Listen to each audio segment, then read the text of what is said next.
Ghost of Spirit Bear by Ben Mikaelsen, Chapter 6.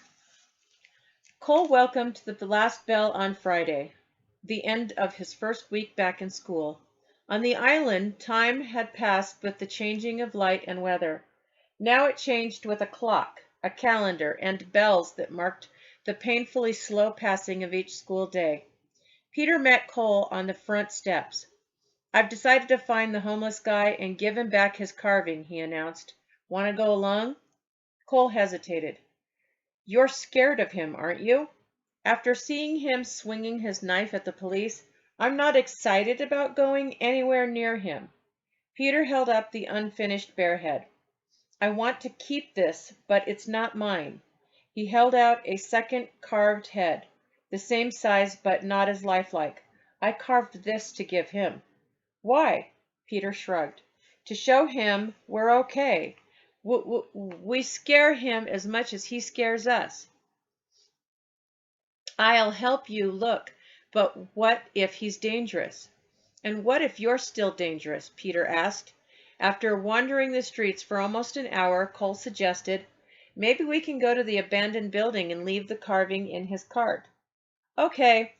But let's stop by my house and get flashlights. I want to check out the basement," Peter said. "You want to get killed?"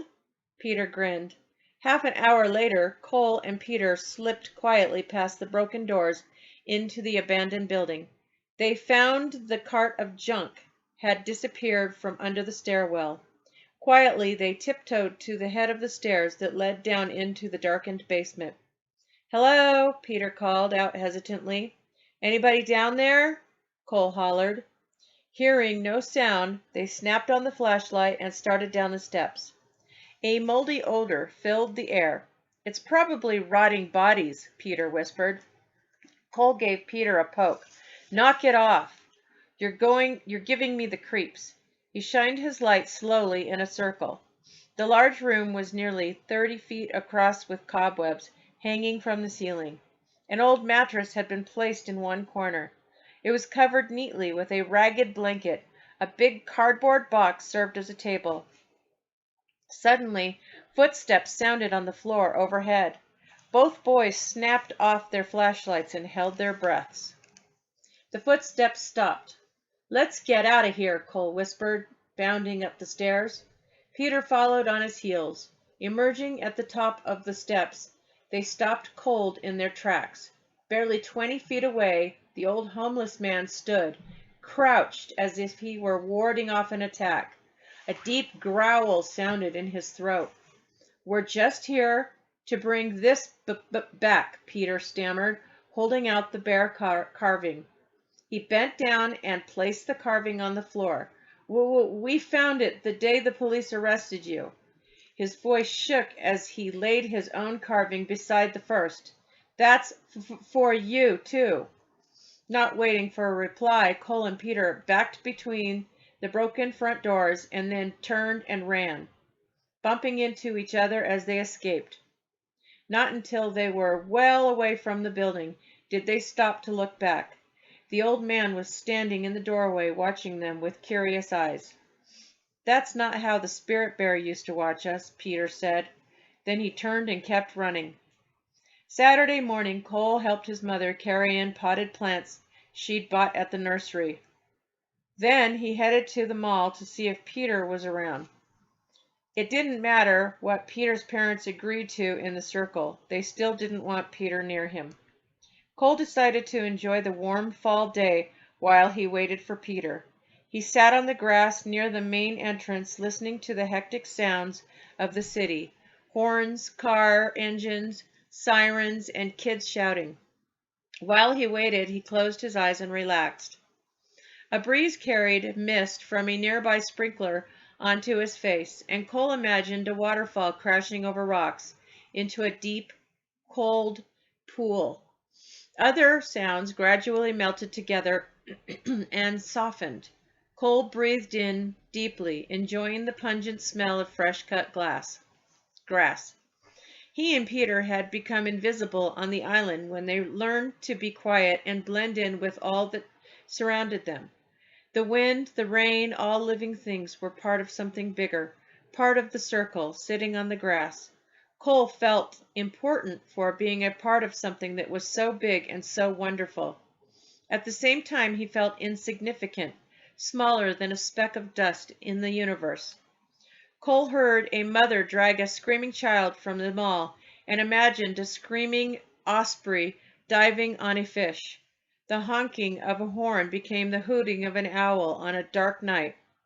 Every sound and sensation around Cole became something natural, gradually melting into something bigger. Before long he was in another world, floating farther and farther away, out into space among the stars, with no limitations, no boundaries, and no problems. With each breath his body dissolved more, finally becoming a part of everything around him, invisible. It seemed only minutes before Cole opened his eyes, but a clock above the mall entrance showed that over an hour had passed. A squirrel sat motionless, barely 2 feet away, holding a nut between its front paws and staring at him. Cole sensed another presence. Slowly he looked around. Gone were the waterfalls and Osprey. Once again the sounds of honking horns, screaming children, and busy shoppers bombarded the air. Cars maneuvered around one another in the busy parking lot. And then Cole spotted him. The homeless man stood across the parking lot near the gas station, his hands resting on the shopping cart of junk. He stared at Cole with calm, penetrating eyes. Cole stared back for a moment and then lowered his gaze. When he glanced up, seconds later, the man had disappeared, simply vanished. For several long minutes, Cole searched but saw nothing. Finally, he lay back on the grass. The old man puzzled him, but other things began making sense. Garvey had said that the pond, the ancestor rock, and the dances were all simple tools. He said that being a part of the circle was easy because it meant going to a place you were already at. And that was what had happened today. Today there had been no ritual, no tricks, no tools, just quietness. That was all Cole had needed. Feeling calm inside for the first time in days, he stood and started for home. He couldn't wait to tell Peter about his afternoon. He had only walked a block from the mall when he spotted Keith and his gang coming down the street toward him. Keith walked boldly in front of the rest, a wicked grin on his lips. At first, Cole thought to turn and run, but running would simply delay the inevitable. In a way, not having Peter around made this a good time for a showdown. But how would he fight Keith? He hugged his injured arm close to his bruised ribs and kept walking. Keith angled across the street, looking unsure because Cole wasn't avoiding him. "Hey, psycho," he shouted. "You're going to get your butt kicked." Cole still didn't know what he was going to do. His mind scrambled as the bullies approached. Garvey had said there were ways to fight without fists. "Your history, Bush boy," Keith said. "Where's your retard friend?" Cole breathed deeply for a moment, quit trying to think. Instead, he just stared at the boys with a strange sense of calm, and that was when it came to him. He spoke deliberately to Keith. "Before you touch me, you have 3 choices." "And what's that, bear bait?" mocked Keith. "To kick your butt, left, right, or straight ahead?" The group laughed loudly. "So what are my choices?" Keith asked sarcastically. "I'm not going to fight you, so you can either leave me alone." "No chance for that," taunted Keith.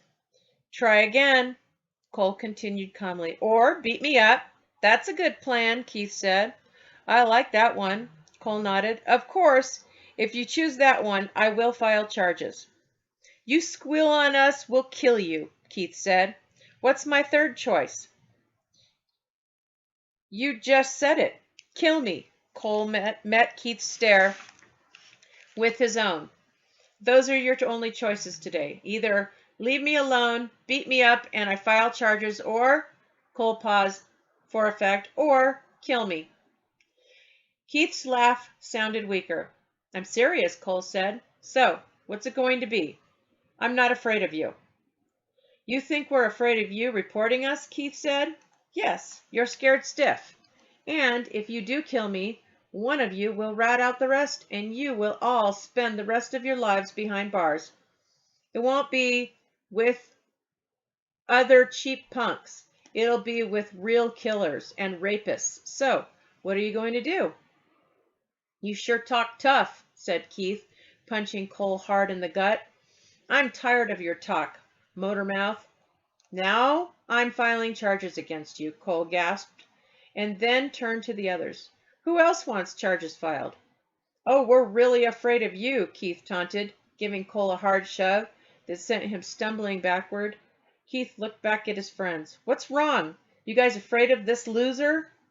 You've already dug your grave, Cole told Keith. Maybe your friends aren't as stupid. You're pissing me off, Keith shot back. We're not afraid of you. He swung hard at Cole and knocked him to the ground. Cole sat up slowly, rubbing blood from his nose and mouth. You should be afraid, he said calmly. Keith looked at his friends. Are you losers going to just stand there staring? He shouted. I'm not getting in trouble with the police, Eddie said. My dad will kill me. Me either, announced Alex. Keith's 4 friends backed away from Cole. Just leave him be, one said. He's crazy. Keith gave Cole an angry kick in the chest. Chicken turds! Cole spit blood on the sidewalk and rubbed his ribs. You might as well kill me now, he said. I'm going straight to the police department. This is assault. Keith looked uncertain, glancing up the street as if watching for the police.